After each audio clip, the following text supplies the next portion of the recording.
vraiment du fond du cœur à tout un chacun de vous, surtout à nos deux illustres ministres, qui, malgré leurs agendas très chargés, ont tenu à être présentes. Ma gratitude va également à l'endroit de nos illustres invités qui sont venus d'aussi loin que le Canada, la France, le Zimbabwe, le Bénin, le Togo, le Ghana, le Mali et bien évidemment ceux qui habitent ici en Côte d'Ivoire. Tout à l'heure, le processus a développé la mise en place d'un programme de certification universitaire en gouvernance des sociétés dans la sous-région. En m'appuyant bien évidemment sur l'expertise de notre collège des administrateurs de sociétés, surtout que cette entité avait fait ses preuves au Québec et dans d'autres pays comme la France et le Maroc, parce qu'on avait accompagné vraiment l'Institut français des administrateurs et l'Institut marocain des administrateurs à structurer vraiment, la formation en certification, en fait la certification en gouvernance.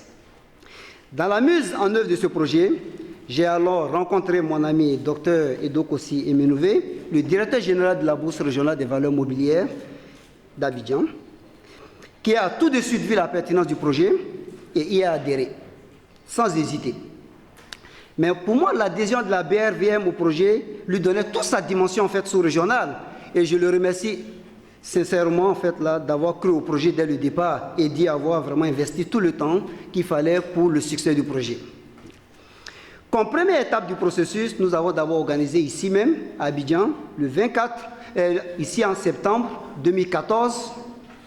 un séminaire régional de haut niveau sur la gouvernance des sociétés anonymes, fruit du partenariat entre la Bourse régionale des valeurs mobilières,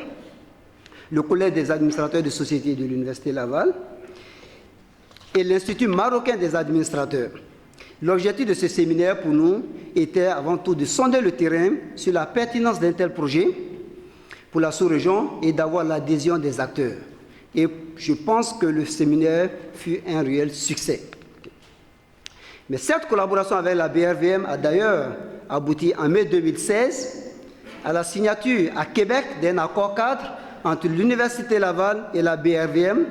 pour des collaborations de recherche et de formation dans le domaine de la gouvernance. L'accord, d'ailleurs, que nous allons aussi signer tout à l'heure entre l'Université Laval et l'INSEA d'Abidjan s'inscrit dans cette même logique de collaboration. Et comme le directeur de l'INSEA l'a si bien dit, mais cette collaboration a commencé il y a très longtemps de cela. Nous ne faisons que concrétiser vraiment ce qui a déjà commencé. Aussi, un élément important à souligner dans la suite des événements, c'est que suite au séminaire de 2014 que nous avons organisé, l'ambassadeur du Canada en Côte d'Ivoire du moment, Mme Chantal de Varenne, m'avait mis en contact avec la présidente de l'Institut national des administrateurs de Côte d'Ivoire. Il y a eu plusieurs rencontres avec des institutions de la région et panafricaines sur le projet,